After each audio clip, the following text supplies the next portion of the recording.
Morning, everyone. We'll call this meeting of the Capital Program Committee to order November 10th, just after 10 a.m.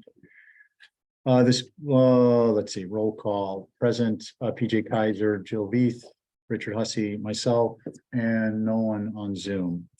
Mr. Chair, Barry Rector. Oh, Barry's now here? Being admitted to the Zoom. Okay, great. We'll acknowledge Barry in a moment. Good morning, Barry. The meeting is being audio video recorded, will be broadcast on the town's YouTube. Please don't display or say anything you don't want broadcast. Can I get a motion to approve the agenda? So move. On your motion, Aye. Jill, Aye. PJ? Aye. Barry? I think I heard an aye. Thank you. And I'm an aye. No members of the public present for comment. Minutes, get a motion to adopt minutes from November 3rd. So move. On your motion, Aye. Jill, Aye. PJ? Aye. And I'm an abstain. Mr. Chair. Barry. Aye. Gotcha. Great, thanks. This morning, we're going to take a look at a few capital requests, and one is from our Island Home, and then Marine, and then Natural Resources. And if anyone is looking at the agenda, airport is on hold until the first week of December. They have some supplemental information they're processing and discussing amongst themselves with their commission. Ireland Home. What do we have here? Oh, Michelle. Michelle, good morning. Good morning. How are you? Thank you all for your time. Thanks for joining us. Why don't you jump right in? So I originally had joined you a while ago with a proposal for our new replacement van, which came in at $175,000. Just before our test drive, the vendor sent a new proposal for a 196,240, I believe, some change, increase of 21,000 on the replacement vehicle. This proposal was sent to us due to changes from the dealer that they use and will be providing them the new vans. They incurred an increase, so we in turn received a new proposal. It is the same van that we presented originally, I believe, back at the end of September or October. And I just wanted to share with you all that increase. I can also share with you that we did do a test drive of the vehicle back on November 2nd. We were able to load staff and residents quite easily. Having the ramp at driveway level and not having to raise it up and down was a huge success and made it much safer for our residents. We took 5 residents out for a tour and 5 staff, including the dealer, and we went over the cobblestones, took some tight turns and some narrow sideways, and it worked quite effectively in the new van, actually a smoother ride compared to the van that we have now. So just wanted to share that all with you as well. Okay, thank you. Questions or comments? Okay, there's no other option, correct, Michelle? Correct. Okay, I mean, I guess my only comment is I appreciate the fact that you tried before you buy it. Yeah. I think that's really wonderful, and also that it's actually working out the way you hoped. Richard? Is this price locked in? It is. I did ask him that when he sent over this new proposal. And was there any explanation, Michelle, Steve Welch again, as to what the increase was based on? I'm just curious at this point. It's really. It came from their distributor Okay, when they were purchasing the vans for their fleet. The distributor had an increase, which in turn was passed down to us. gotcha. Okay. All right, well, thank you. Sorry to break you away from important business, but we do appreciate the update. No And worries.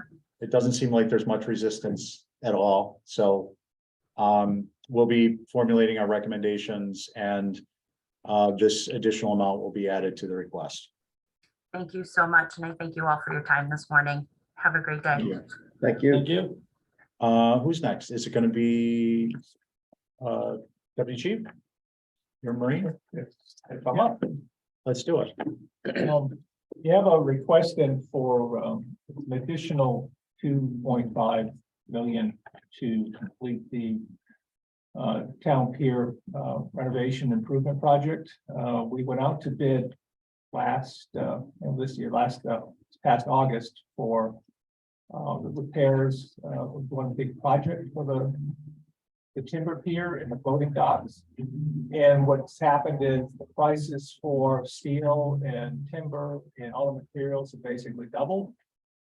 So we got the project up into alternate phases and we were able to complete, or we have out the bid right now. It's starting, we should be starting this week or next week. The barge should be here, is the extension of the wave barrier, the repairs to the timber pier, some piling work, and the dinghy dock repairs and replacement. So we're getting that work done, but we didn't have enough in the original appropriation to complete the floating docks. Again, the prices for those have doubled in the last, as we were doing this. As you may recall, we have been on significant permitting delays thanks to the Army Corps of Engineers, waiting over 3 years for the permits. So we have the permits in hand, the projects are going forward, but to finish the replacement of the floating dock section, we require the extra appropriation. We are in line for $1 million state grant. Poll that should be released hopefully within the next couple of weeks, and from what the feelings we're getting from the state is that they're positive on it. So we would really only need 1.5, and we would have $1 million of grant funding to go forward with that. And that's where we are. Again, it's this process of chasing bids. If we could, react quick enough to do this project in one lump sum, we would have been okay. But again, the mobilization for marine work, they have to bring out tugs and barges and things. So that's an additional, usually $60,000 just in the mobilization costs. And that's going to be, that's all built into that cost. Okay, thank you. Questions, comments, TJ? Yeah, just looking at the supplemental information, the bid summary. So there's like 3 bidders, Robert Hour, Mohawk, and what's AZK? Is that? It's called ATAC. Oh, right, the people that did the land bank Easy Street thing on Easy Yeah. Street. Gotcha. And so, Has no relation to Nantucket. yeah, I mean, smart marketing, knowing that we're gonna be doing, coastal projects like this for a long time. So, They just say, if you're looking at that, you see how we broke it into alternates. right, So right now, we are doing alternates number 1 and 2. State law requires that if you're bidding alternates, you have to do the alternates in series. So you can't go 1 and 3, you have to go 1, 2, 3, 4. So we have enough funding to do alternates 1 and 2, which is really the majority of the work. The floating docks are more an actual item as opposed to construction work. and so are the floating docks part of one of these alternates? Yeah, that's alternate 3. Alternate 3, new concrete floats. Yes. Got it, okay. So right now, as you said, we have enough funding for base bid, alternate 1 and alternate 2, and then the supplemental funding will get us through alternate 3. Correct. Got it. We have enough money right now to do alternate 4 as well, but Right. we can't skip 3. Gotcha, and that's the short as well, second least amount. Got it, okay, great, thanks. Okay, any other comments or questions? Charlie, what kind of controls do we have in our contracts for escalators like this? I mean, is None. this nothing? It's fixed price, so it's the bid, and that's the problem. So, right now, like our Robert Hour has the contract to do alternates 1 and 2. And they own the cost, and this is one of the problems with public construction as well. Everyone's protecting themselves. So the bids are all coming in high because contractors right now are still seeing supplies. I mean, just with the Island Home van, they had a price, and then all of a sudden the dealer says, "Oh, you got to pay us $30,000 more." And contractors are protecting themselves because until they actually have possession of the materials, they don't know the prices. So they're always padding it, and there's nothing we can do about it. So just explain to me, please. I understand this was phased. I understand that they own the price of the project. Is this that they bid it? Did they own the price of this portion of the phase of the project and then the prices went up? Or are we contemplating we understand the prices are going up and they don't yet own under contract this phase of the project? The latter. Okay, okay, So when we bid all 4 alternates. So they have to provide a price for each alternate. Then we see where the numbers are. So in the available funding allowed us to proceed with 1 and 2. Right. So we did a contract for that. The finance department can't sign a contract if there's not sufficient funding in place at the time. So 1 and 2, we had enough money for. We let that contract out to the low bidder. Mhm. Alternate 3, we have that bid price, so we know at that moment in time, that was the cost, but all of the bidders told us. If we have to come back and do it, you're paying mobilization again, and there's gonna be an escalator, and that's why you're seeing, a bigger number to get these floating docks. gotcha. But So by virtue of the fact that this was phased, and it was in part phased because of the cost, and it was in part phased because and contracts were only signed for certain phases because under state law, that's only what can happen because if the funds aren't yet available, you can't bind someone to a contract. Correct. So we're in a position where now they're at or about to be under a contract, but the cost for the materials has doubled. Correct. Okay, just want to make sure I understand, because it's a big number. it is. Excuse me. It's a great utility down there, but it's a huge increase. And we're hoping that based on our engineers' estimates and what the trades have told us, that the budget number that we're requesting will be enough when we go out to bid.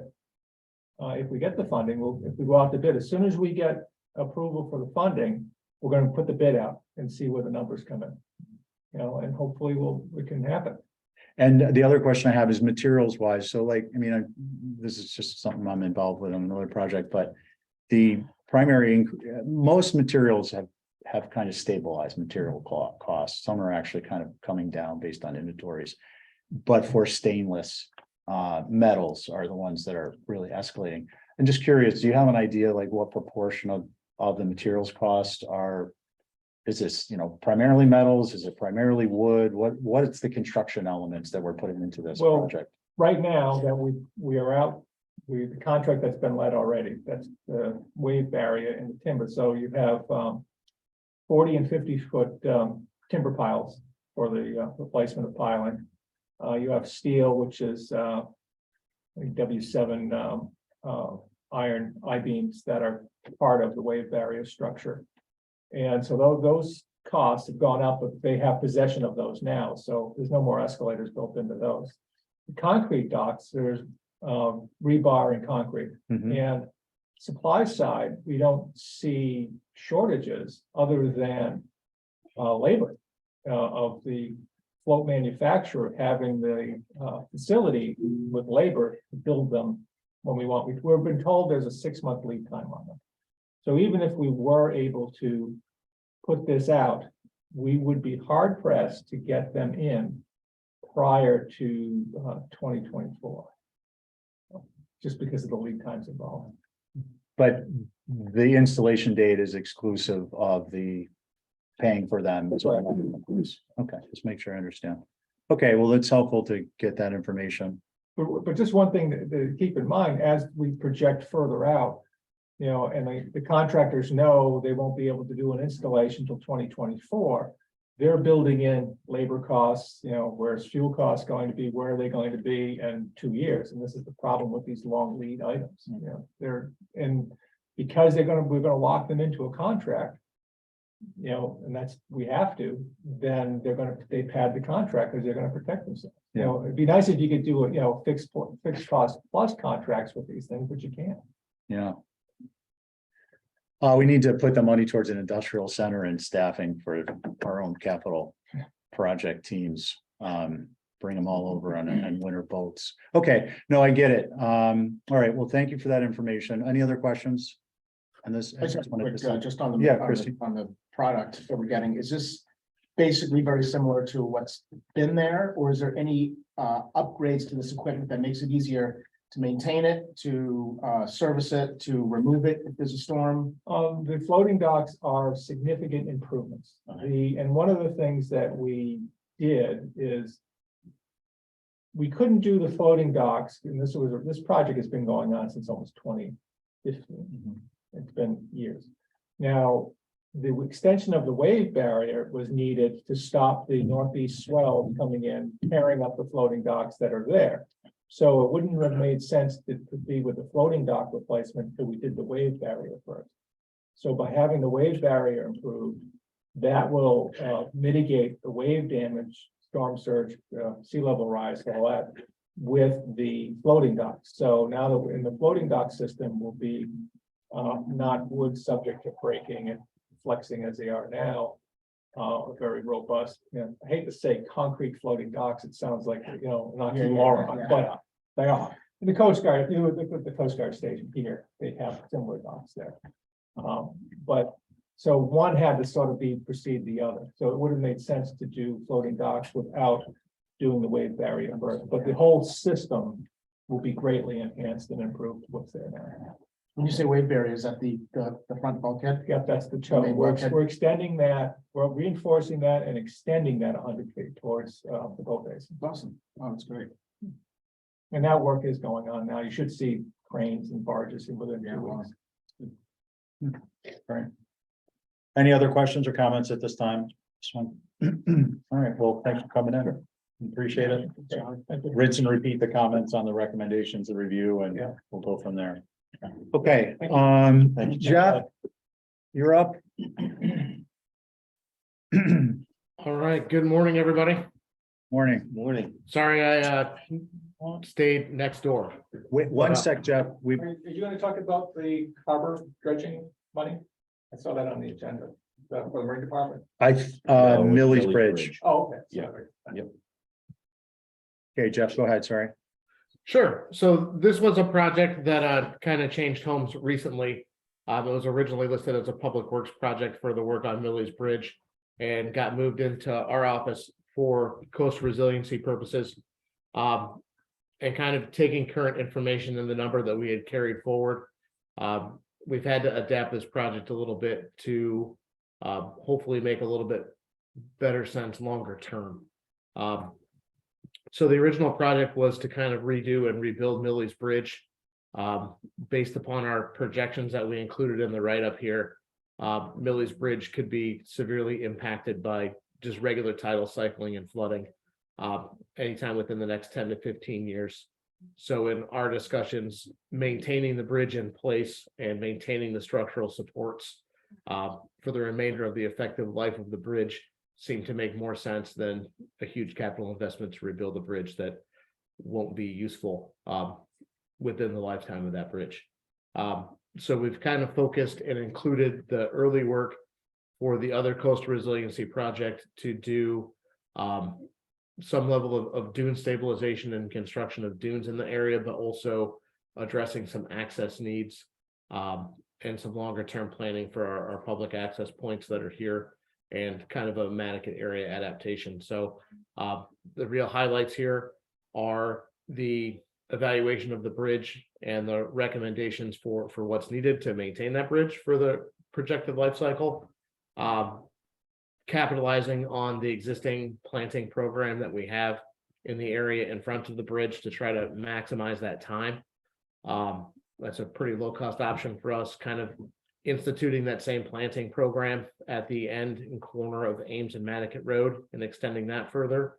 And then kind of the big piece that's here is, if you guys remember and followed along last year, we didn't have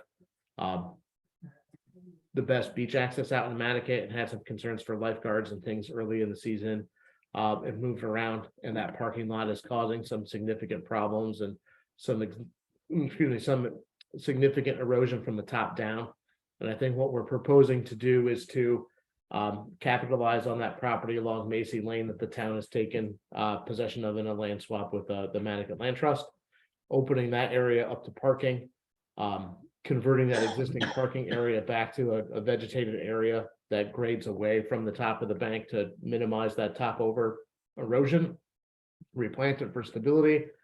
But when we do that, we also have the ability to install temporary beach access, whether it be ramp or stairs, depending upon need and want to get people down onto that beach. That's then removable seasonally so it doesn't get damaged, but hopefully creates a greater stability through that whole area. and still maintaining access over the longer term as that bank erodes. Obviously Matticat Road and Ames Ave, that corner is a little bigger project and something that's involved, but that's a project that's kind of in the works. We're just trying to take care of these immediate needs.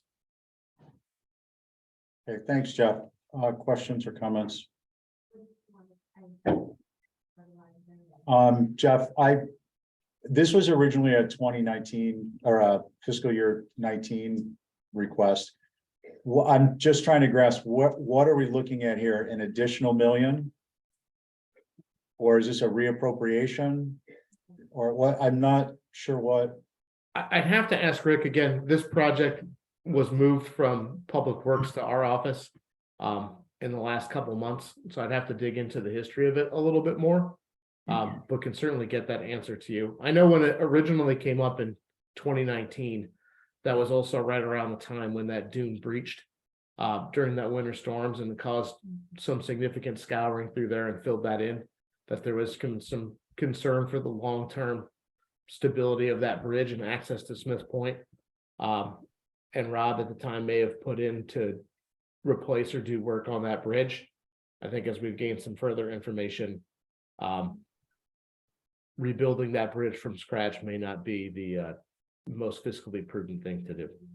Okay, and I didn't intentionally pick Brian's break time to ask the question, but now that he's back, Brian, so this was originally a fiscal year 19 request. So I'm Okay. just trying to understand the significance of the $1 million in the FY24 cost column.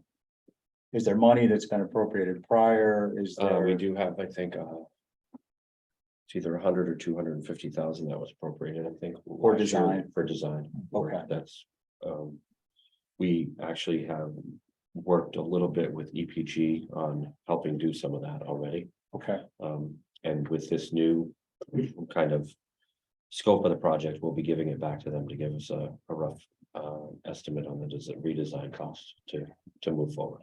okay, So there has been some money allocated already. This would have been to do the original recommendations, but because that's changed a little bit, we have to go back to them and have a big figure. So thank you. So, Richard, just when we're doing content, so one of the things is to use the alphanumeric code of the request to see, for instance, this is originally 2019. And then when we meet with finance, if we didn't make a note or we didn't ask at the time of the initial review, is to get an idea of what the prior, is there a balance? Is there a difference in scope? And if it's anything significant, then we, make a footnote or we add it to our comments. So this is just an example of something like that. We haven't really had them pop up that I recognize. So just a little inner operational comment. I guess my other question is, Jeff, you mentioned you mentioned, this work will be for the useful life. The original, I don't know if it's the original request, but it indicated from fiscal year 19, but it indicates a 50-year lifespan. If that's not the correct one, I'd ask that perhaps be updated, but also to get from you an idea of how long you anticipate that bridge will be there if this work is done. Sure. So, I mean, that's kind of the $1 million question here, no pun intended. But I think when the original, 50-year projection was put up as part of that initial work, that was prior to FEMA and NOAA publishing their shoreline change projections that we included in our submittal for this, where they're showing regular inundation of that area kind of by 2030 and then significantly past by 2050 for where that shoreline may be. So their projections are showing that bridge will be either significantly impaired or gone, or the roadways kind of leading to it within that 50-year lifespan. So I think what we're hoping to do is extend as long as we can in a kind of a cost-effective and natural manner without overly committing funds and working on a better adaptation strategy for how we're going to continue to access that Smiths Point area. I know some of the ideas have included some level of, ferry service from the Walter Barrett Estray Pier over to the Jackson's Point Pier, for the folks that are there and operating it more like a little island. But those strategies are kind of currently in development. I just don't feel comfortable putting forward a complete rebuild of a bridge that we don't think may be around in 30 years. Okay, so one follow-up, so basically, if this lasts the 50, it's a $20,000 a year transportation route solution, and you know, all things being equal, no catastrophic storms, dead hits, things along those lines. Okay, just trying to get an idea of what. Yeah. I wish I had a better number and knew exactly when we were gonna lose it, but unfortunately, you know, erosion is so eruptive, especially in this area, that the storm that's gonna cause the major event, none of us will know when that's gonna be until it's here, so. Okay, and Richard? Jeff, my question is, I'm looking at the photo that accompanies the Word document, I guess, that describes the project. Sure. And I note a couple of things. It says strategic relocation of structures in priority action areas. They're in like a purple lavender color. And then there are homes that are in like an orange color that I can't read what it says, but Reduction of density and building scale Yeah. adaptation. so is that like 50 years from now you're considering that? I mean, Yeah, let me try to get onto the same picture that you guys are on. To that point, I mean, those are all privately owned properties, so can Exactly. the town really tell or force people to strategically relocate those properties? and where do they go? Yeah. So the question, Jeff, Conceptual. might be posed is, how does this fit into the coastal resiliency planning? And is there gonna be direct town involvement in not only identifying these, but also relocating them? And we're looking Yeah, at. so this we're is looking kind at of an the aerial- big question. So It's all not of that. these areas are identified in the Jeff, coastal I'm sorry. resiliency plan. Jeff, Yes, we're actually, just if you will, there's an aerial of the bridge. yes. And then different one. That was included in the supplemental docs. I think that's Susan. Oh, Susan. and Sharon. oh. So. Do you have the supplemental docs version? We're just trying to get on the same page, well, the same picture. Jeff, so hold on one That sec. was the one I received yesterday, day before, so let me Oh, look. Sue, in the supplement, it's in supplemental docs, it's titled, Connecticut Ames Bridge near-term strategy. sorry. Sorry bear about with me. that. Capital It's, the support. title is Millie's Bridge Detail and the Okay. attached documents. Oh, okay. I know which one you're talking about now. Let's see if I can grab it too. One of us will get to it first. Thanks for speaking up there. I was getting run over. Couldn't get to the, Sorry. I'm teasing. Hang in I there, think this is buddy. all just very conceptual. A perfect world, what would happen, but Yeah. not what the town is gonna be Yeah. driving or responsible for. I presume. But Jeff, it looks to us like this maybe came from the larger coastal resiliency planning packet. So, yeah, the original submittal, and I think this is the one you're talking about. Sorry, my network right now, I feel like is running on a dial-up connection. So, the original submittal, when we were looking at that, I'm trying to get it, coastal resiliency plan so long.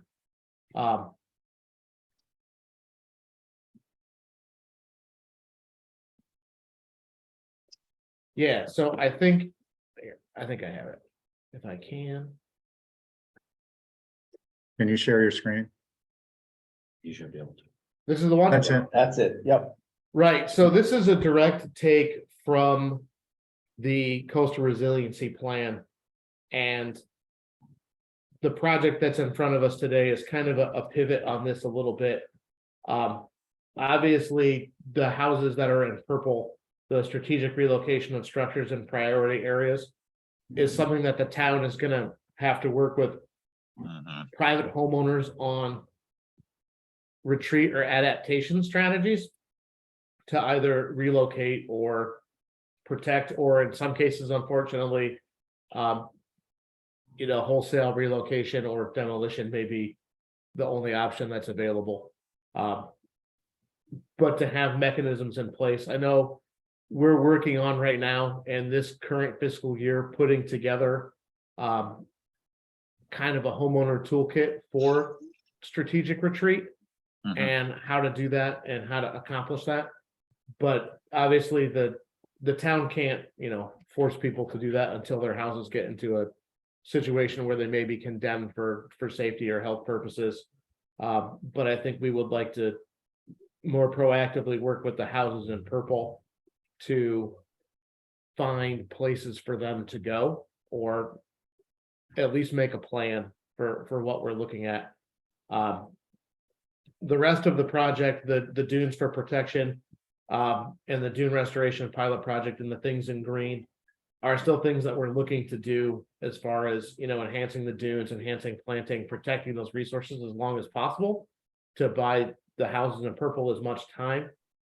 And I think when we look at what's orange in the text of the coastal resiliency plan is, identifying these other nearshore areas to, encourage further preparation, or also to, work with those homeowners to maybe talk about is further development of those properties, something that really makes a lot of sense, given the projections that are there in kind of reasonable timeframes.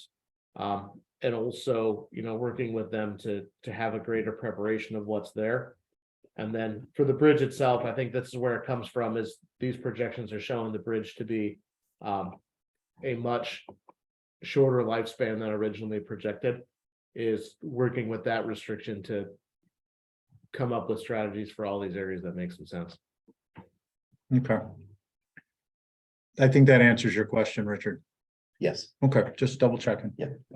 Okay. Any other questions for Jeff? Barry had his hand up. Oh, Barry, sorry, I didn't see it. Yeah, up thank you. Thank you. I appreciate it. Jeff, I have 3 questions for you at this point. Refresh my memory, first of all, with those houses that you just put up, are the roadway systems out there private or public? Yes to both. Yeah, yes, both, or I'm sorry. Yeah, so the main roadways, Ames Street is a public way. Okay, Some of the smaller streets that go off of those areas like California are not. So it's a bit of a hodgepodge. okay, because I know in terms of the town's responsibilities that when it comes, I believe when it comes to roadway systems and what the town is liable for, it really boils down to whether it's a public versus a private roadway. And that's something I think that, needs to be factored into a lot of the mitigation strategies that are going to come out. And unfortunately, really, I hate to say it, maybe just focusing on what is the public roadway systems out there. I appreciate the fact you're going to work with the homeowners on things, but I think they need to know if they're on a private road, the liability is going to rest with them in terms of what the future holds. Now, sorry to be a little blunt about it, but I think that's part of the reality, what needs to happen here. Has there been any, second question is, has there been any thought about doing any type of alternate roadway strategy out there? So instead of dealing with Millie's Bridge, is it time to start looking at, is there a different way to be able to get out there and deal with some of the stuff that's there? If it even, albeit if it even costs a little bit of extra, but ensures that, we're not having to put a bridge in that's subject to a higher degree of failure. So has there been any thought given to that in any way, shape, or form? Sure. So I guess I'll try to tackle both of those at once, and just to kind of cover the public roadways. The other public road that's out there that connects through and kind of the common link, Massachusetts Avenue, the run that Right. runs from Smith's Point to Jackson's Point, is also public. And you can get all the way from Ames to Mass Ave on public roadways, but some of the offshoots are there. So I think there's some level of protection that I 100% agree to be prepared. I think part of that, homeowner toolkit is also, identifying how you're getting your utilities and access to deal with those things. Is going to be important to identify, not just for that, but Smith's Point is also a tight tank district. So Mhm. having some way to get a pump truck over to empty septic tanks is gonna be, critically important, or else we're having other problems that aren't related to that. As far as alternative access goes, we've talked about a number of things, whether it's, over sand travel to get there and having Mhm. access to get over. Like I said, we've looked into and started looking into, is transporting more like we do for Tuckernuck and just coming across Hither Creek. Does that make the most sense? I know we've even talked about alternative locations for roadways and bridges. I just don't think those are gonna make a lot of sense in the long run and are gonna be cost effective. But Okay. it's something that, as we adapt that area, those are kind of the two big questions that we're working through for what the best way is to do that. I think we're lucky in the sense that unless it wholesale breaches and goes through and Hither Creek connects out to the ocean, the oversand option is always available, and the town is equipped to deal with emergencies in that manner. And also have boats out in Mattocket to be able to access those areas too. So we have kind of a backup in place, but I think the longer term discussion out there is kind of ongoing. Yeah, and I think that's kind of where we, especially with coastal resiliency now entering into the equation continuously, that may be something we really need to look at in a much more serious fashion. Like I said, if an alternate roadway strategy is going to cost more, but guarantees you better protection in the future, maybe worth biting the bullet in that sense. Last thing I wanted to bring up through the NP and EDC, the Planning and Economic Development Commission, is several years ago, we had worked with Mattocket to develop an area plan. With the current issue with the sewer going out there and some of their concerns, they're wanting to re-dialogue with the NP and EDC. So I might strongly suggest getting in touch with Andrew and seeing if we can coordinate any other concerns that we're having out there, like Millie's Bridge, and see how that begins to play into the whole thing as well. I think it would be a perfect opportunity to engage that part of the community into some of these dialogues. So I just wanted to throw that out to you that's happening and maybe worth a phone call or two. Yeah, we've done a lot of work with the Mattocket groups out there. That first planting area that's already done was done as a kind of a cooperative grant with a couple of the Mattocket associations out there. And I know Andrew and I have checked in on this at least somewhat regularly to Okay. see where we're going and deal with it, but we'll definitely have probably a renewed vigor to all of these sooner than later, now that all Okay. these plans and initiatives are on board. Great. Thank you very much. I appreciate it. No problem. Thanks, Barry. Christie and then Jill. Jeff, just want to piggyback off of a few of Barry's questions. I think coastal resiliency wise, I think that the neighborhood is going to be around for a little bit. And as you say, we just never know about what is the storm that's going to take out the bridge or compromise it. So just something to think about as planning goes forward. We always talk about a bridge out there because that basin used to be a lot bigger than what it is now. And maybe we look into maybe a causeway type structure where you have, fortified boulders, roadway running over that. And not actually called a bridge anymore. Maybe it just sort of seals off that what used to be a basin really isn't anymore. It's just kind of a little messy little sandy, wet area. But just something to think about as we sort of veer away from, maybe we veer away from the word bridge. Maybe a bridge doesn't really work much anymore.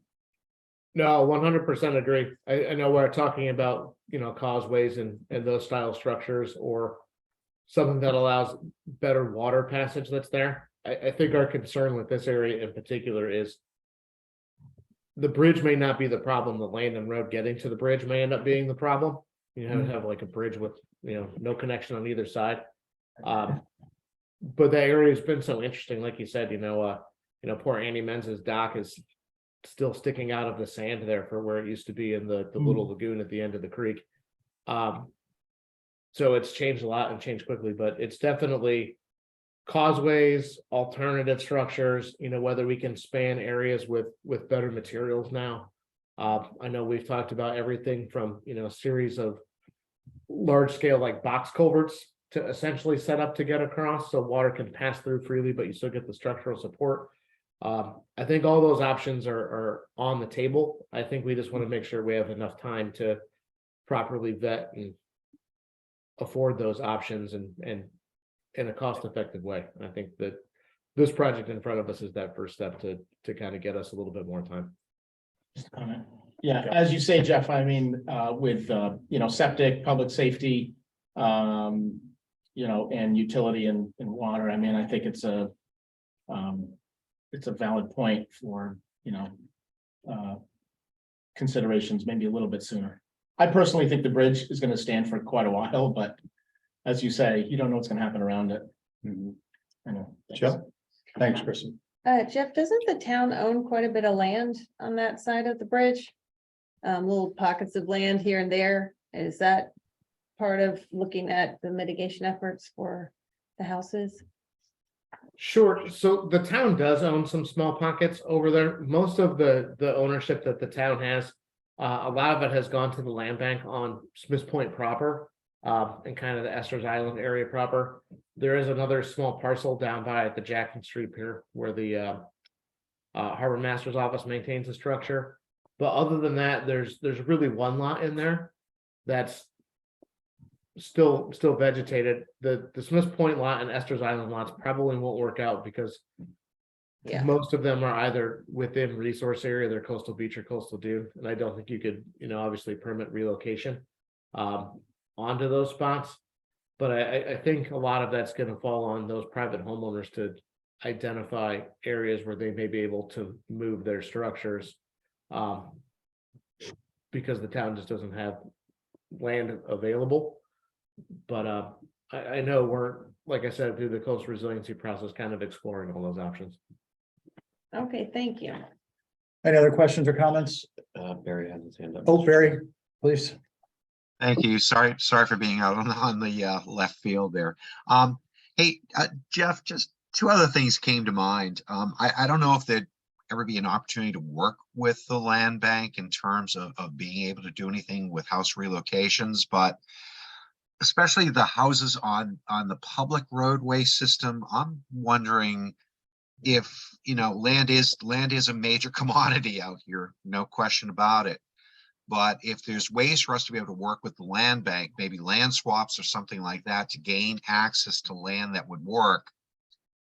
And the other thing, as a level of encouragement, again, instead of trying to build in complex roadway systems or stuff, maybe put a town grant system in place that says, hey, listen, move your house.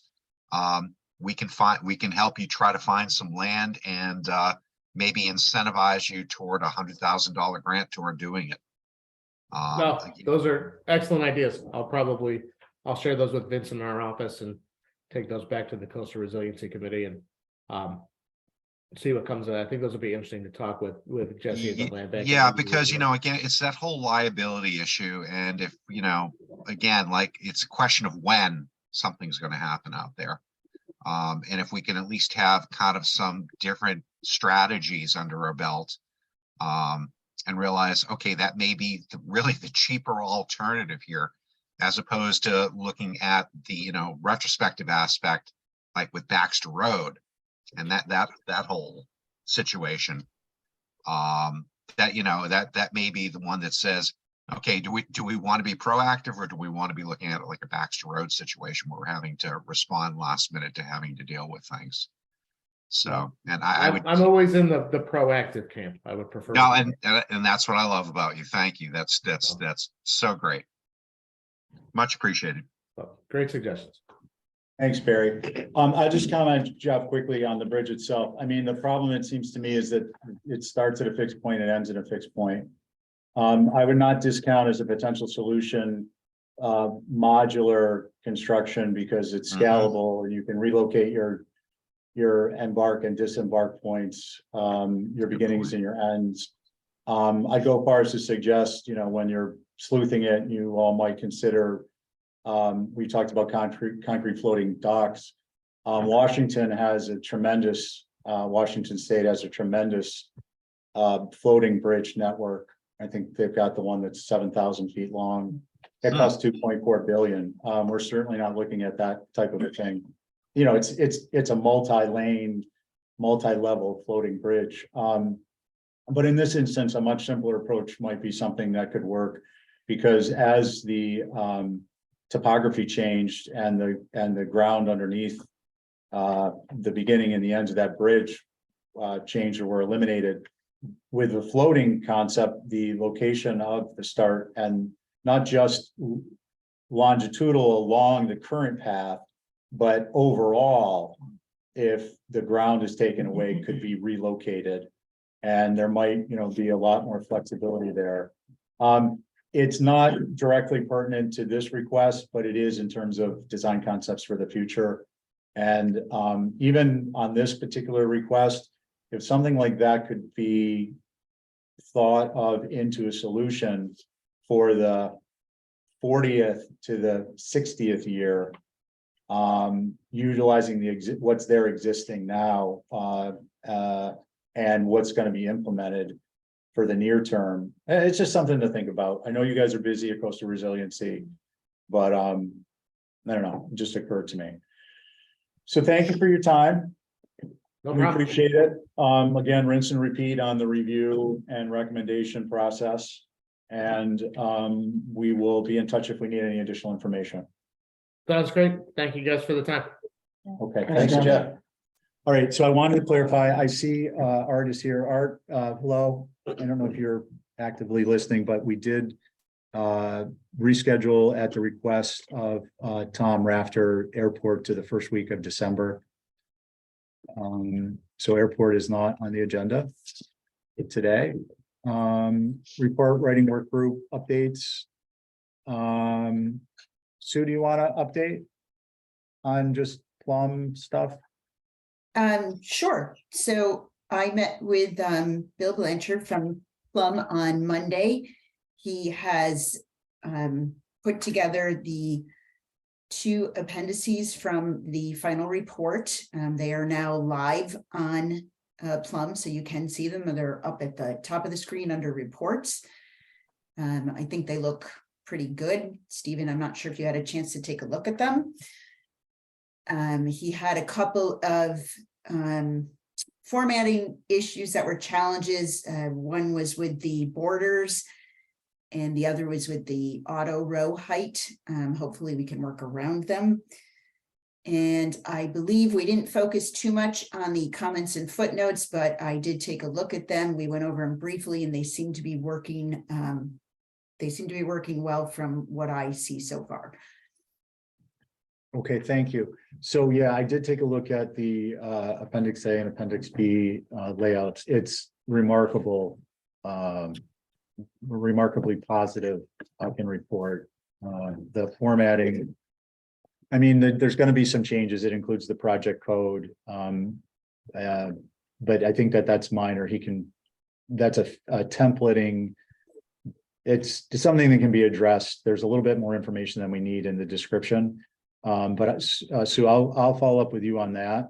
Okay. And then I think the takeaway for the group, content wise for Richard is we are looking at what we had hoped to be looking at, which is Capcom comments will be a column we need to add. And those will bear out in the report themselves as footnotes. So that's on track. In terms of presentation of the materials, excuse me, sorry. Christie, it looks like you're going to be largely limited to borders and just some of these auto height rows, kind of adjusting it manually and doing a printout and figuring out what you need to make minor adjustments with. So really, really limited in terms of the amount of time that's going to be involved versus what it was. So that's wonderful. And schedule wise, I think that puts us good in Jill's camp because we're, it'll be a matter of coordinating these guys on footnotes and then getting a final packet to Christie to have it look, similar to, it doesn't have to look exactly like it did, but just so it's consistent between the appendixes and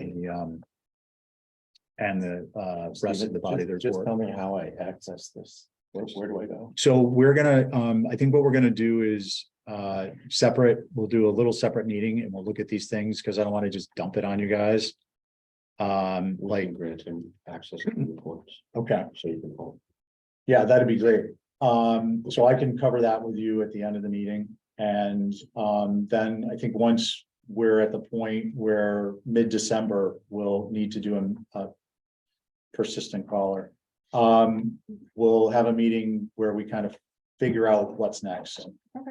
But I don't think we're gonna need to do it much before. Right around the middle of December, I think is gonna be adequate, given the documents we have. And then, Richard, you don't want to schedule some time in your calendar, just somewhere in there. Or a quick meeting with finance. For us to kind of pin down what items we wanna, what requests we want footnotes and comments on. And then you'll be able to put those together. Sue, on the footnotes and comments, I will follow up with you. I think it might benefit us to just have a quick phone conversation. But let me just run through a couple of tests on that. And I'll follow up via email. Okay, Okay, thank you so much for following up with Plum on that. All right, Green Sheet Committee reports. Barry, anything you think the capital program would want to know going on over at NP and EDC? No, anything that we're chatting about so far, or anything that I come across, I'm definitely sharing out at this point. So just be aware of the fact I've got my eyes open, and maybe today may have even proved that again. No, definitely, we appreciate it. And select board rep isn't here. We don't have a rep from another group, do we? Finance. Yeah. Me. Oh, you're We have- finance. Mhm. But we haven't had any. Certainly did not mean to We're overlook meeting that. next week, but we're meeting Just about kidding. STR stuff. Right at you. Okay, good. Yeah, and you guys don't typically have stuff. If anything, it's later in the process, you'll have questions for us, but since you're here, you've got that covered. Good of the order or anything?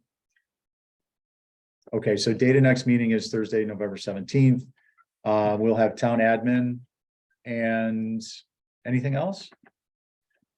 Okay, great. Is that our last week? Tell them that. And then Um, the airport comes back. And then any airport. Cleanup.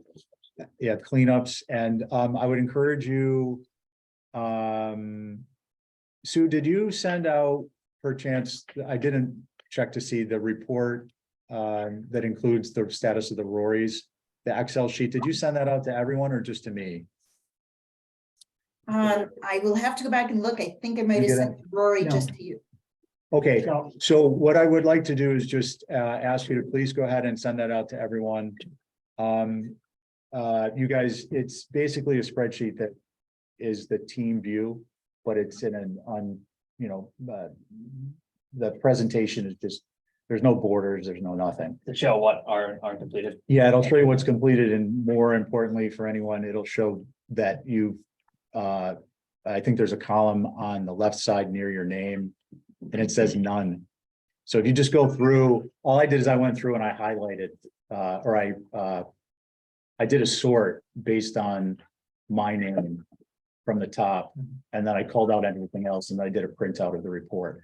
So it seems to me like, given the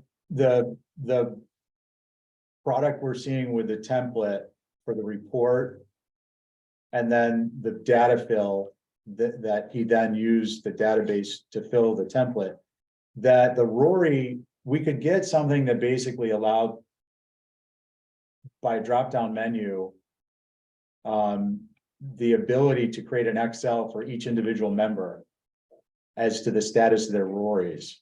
And I think that that would be helpful if we can do that without a lot of lifting on anyone's part. It seems like it probably wouldn't be that difficult. It shouldn't be that difficult, but you know, what their workload and stuff is I'm not aware of. You know, I don't know if they've got time to even do something like this. But it would make it a lot easier for members just to be able to go through and determine where they stand. And when doing schedule, if Jill had access to it, she would just be able to print it up and look at it, or I would be able to pull it up and look at it. and then send it to a member as opposed to a member necessarily having access. Just a simpler way of them determining whether they have work to do still in their RORIs or not, Gotcha. is the short way of saying that. What Sue did send us is very helpful though, which is the log of everything that we've been reviewing. So I've been using this as my template and just highlighting what I've done. Yeah, definitely. So that's been helpful. Good. And so let me just pull this up. I don't have screen share on this, but But it doesn't say that Peter has not started any of them yet. yeah, I don't think I'd say that. I'm just kidding. Negative one. I don't know. I mean, you guys, just so you see it, Everything. this is basically it. And then in this column, if you haven't completed it, next to your name, it will say Right. none. That makes sense. Yeah. Yeah. So if you just go through there and sort on your name, then you can call out anything else and print out the list. Yeah. The other thing, if he can't provide a per person breakdown, it would be a lot easier, Sue, if the description or the title of the project, so for instance, admin 17001, were actually in the same row as people's names. Okay. So it would repeat in a column to the left. When you're looking at this, it might make more sense. You know what? I'll talk to you offline. Okay, No sense doing this. Yeah. Okay. With that out of the way, or at least most of it, date of next meeting is Thursday, November 17th, I believe I said 10 a.m. and a motion to adjourn. So move. All right, I think there was a tie, but Richard? Aye. All right, Jill? Aye. PJ? Aye. Christie? Aye. Barry? Aye. And I'm an aye. Thank you so much, everyone. Thanks, guys.